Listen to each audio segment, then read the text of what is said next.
விவசாயி, mechanic, engineer, இப்படி அப்பாக்கள் யாரா இருந்தாலும் அவங்க கனவெல்லாம் அவங்க பசங்களுக்கு ஒரு best college. AAA college of engineering and technology, Sivakasi. Counselling code 4680. ஆளுநர் மாளிகை வந்தடைந்திருக்கிறார் முதலமைச்சர் விஜய். தற்காலிக சபாநாயகர் பதவியேற்பு விழா நடைபெற இருக்கிறது. அதற்காக ஆளுநர் மாளிகைக்கு வந்திருக்கிறார் முதல்வர் விஜய். இன்று காலை முதலமைச்சராக பதவியேற்ற தவேக தலைவர் விஜய் முதல் கோப்பில் கையெழுத்திட்டார். தமிழ்நாட்டில் தற்போதுள்ள 100 யூனிட் இலவச மின்சார திட்டம் உள்ளபடியே தொடரும். வீட்டு மின் நுகர்வோர்கள் 2 மாதங்களுக்கு 500 யூனிட் வரை பயன்படுத்தினால் 200 யூனிட் மின்சாரம் இலவசம் என்கின்ற அந்த முதல் கோப்பில் கையெழுத்திட்டார். பிறகு பெரியார் திடலுக்கு சென்று அங்கு பெரியார் நினைவிடத்தில் மரியாதை செலுத்தினார். தற்பொழுது ஆளுநர் மாளிகை வந்தடைந்திருக்கிறார் தமிழக முதலமைச்சர் விஜய். நாளை சட்டமன்ற உறுப்பினர்கள் பதவியேற்பு நடைபெற இருக்கிறது. தற்காலிக சபாநாயகர் பதவி பிரமாணம் செய்து வைப்பார். தற்பொழுது ஆளுநர் மாளிகை வந்தடைந்திருக்கிறார் முதலமைச்சர் விஜய். கூடுதல் விவரங்களை வழங்க செய்தியாளர் ராஜ்குமார் இணைந்திருக்கிறார். ராஜ்குமார், கூடுதல் விவரங்கள் என்ன? பூங்குழலி, ஆளுநர் மாளிகையில் தற்பொழுது தற்காலிக சபாநாயகர் பதவியேற்பு நிகழ்வு நடைபெற இருக்கிறது.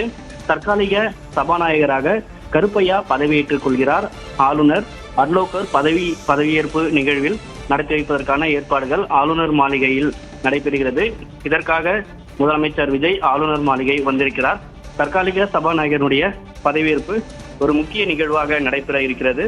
இன்று முதலமைச்சர் விஜய் தலைமை செயலகம் சென்று அதற்கு பிறகு பெரியார் திடல் சென்று பல நிகழ்வுகள் முடித்ததுக்கு பிறகு தற்போது தற்காலிக சபாநாயகராக பதவியேற்கக்கூடிய இந்த நிகழ்வுக்கு வந்திருக்கிறார். உடன் அமைச்சர்கள் இருக்கிறார்கள். அமைச்சர்கள் மற்றும் ஆளுநர் மாளிகையினுடைய செயலாளர், அதிகாரிகள், அரசு அதிகாரிகள், அதே போன்று அமைச்சர்களும் உடன் இருக்கிறார்கள். தற்காலிக சபாநாயகனுடைய பதவியேற்பு நிகழ்வு மிக முக்கியமாக பார்க்கப்படுகிறது. இன்று பதவியேற்பு நிகழ்வு நடைபெற்று முடிந்ததுடன் நாளை சட்டமன்ற உறுப்பினர்கள் அனைவருமே தலைமைச் செயலகத்தில் இருக்கக்கூடிய சட்டப்பேரவை வளாகத்தில் பதவியேற்பு நிகழ்வு நடைபெற இருக்கிறது. அவர்கள் அனைவருக்கும் தற்காலிக சபாநாயகர் பதவியேற்பு நிகழ்வு நடைபெற இருக்கிறது. அதற்காக இன்று தற்காலிக சபாநாயகர் பதவியேற்க இருக்கிறார். தற்காலிக சபாநாயகராக கருப்பையா பதவியேற்க இருக்கிறார். அவர் பதவியேற்ற பிறகு முதலமைச்சர் விஜயனுடைய அடுத்த கட்ட திட்டம் என்ன? தற்போது தற்காலிக சபாநாயகர் கருப்பையா பதவியேற்பு நிகழ்வு நடைபெற இருக்கிறது. இந்த நிகழ்வில் ஆளுநர் அர்லேக்கர் மற்றும் தமிழகத்தினுடைய முதலமைச்சர் விஜய் பங்கேற்று இருக்கிறார். தற்காலிக சபாநாயகனுடைய மிக முக்கியமான ஒரு பொறுப்பாக நாளைய தினம் தமிழ்நாட்டினுடைய சட்டப்பேரவையில் சட்டமன்ற உறுப்பினர்கள் அனைவருமே பதவியேற்க இருக்கிறார்கள். அவர்களுக்கு சட்டமன்ற உறுப்பினர்கள் அனைவருக்கும் பதவியேற்பு நிகழ்வை நடத்தி வைக்க வேண்டிய ஒரு பொறுப்பாக தற்போது பதவியேற்றுக் கொள்ள இருக்கக்கூடிய தற்காலிக சபாநாயகர் கருப்பையாவுடைய பொறுப்பாக இருக்கிறது. நாளைய தினம் சட்டமன்றத்தில் பதவியேற்கக்கூடிய தவேகவுடைய சட்டமன்ற உறுப்பினர்கள், அதே போன்று திமுக, அதிமுக, காங்கிரஸ், பாமக, இடதுசாரி கட்சிகள், விசிக, IUML உள்ளிட்ட பாஜக உள்ளிட்ட அனைத்து சட்டமன்ற உறுப்பினர்களும் நாளைய தினம் சட்டப்பேரவையில் சட்டமன்ற உறுப்பினர்கள் அனைவரும் பதவியேற்றுக் கொள்ள இருக்கிறார்கள். இதில் மிக முக்கியமாக இருக்கிறது 13ஆம் தேதி பெரும்பான்மை நிரூபிக்க வேண்டும் என்றும் தமிழக ஆளுநர் அர்லோகர் தெரிவித்திருக்கிறார். எனவே இது போன்ற நடவடிக்கைகள் அனைத்துமே தற்காலிக சபாநாயகர் கருப்பையா செய்ய வேண்டிய பணிகள் இருக்கிறது. தற்போது ஆளுநர் மாளிகையில் தற்காலிக சபாநாயகராக கருப்பையா பதவியேற்பு நிகழ்வு முடிந்த பிறகு உடனடியாக முதலமைச்சர் விஜயிடம் வாழ்த்தும் பெறுகிறார். அதே போன்று ஆளுநரிடம் வாழ்த்து பெற இருக்கிறார். அந்த நிகழ்வு தான் தற்பொழுது நடைபெற இருக்கிறது. தற்காலிக சபாநாயகராக பொறுப்பேற்க இருக்கக்கூடிய கருப்பையாவினுடைய பின்னணியை சொல்ல முடியுமா ராஜ்குமார்? கருப்பையா சோழவந்தம் சட்டமன்ற உறுப்பினராக அவர் போட்டியிட்டு வெற்றி பெற்று இருக்கிறார்.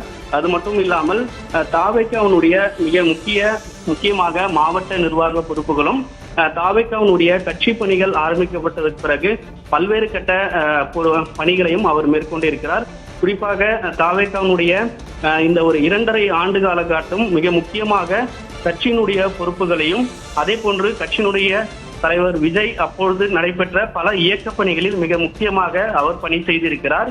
தொடர்ந்து மிக முக்கியமாக சோழவந்தான் சட்டமன்றத்தினுடைய உறுப்பினராக அந்த இடங்களில் ஒரு கடுமையான போட்டி இருக்கும்போது அவர் மிக அதிக வாக்குகளிலும் வெற்றி பெற்றிருக்கிறார்.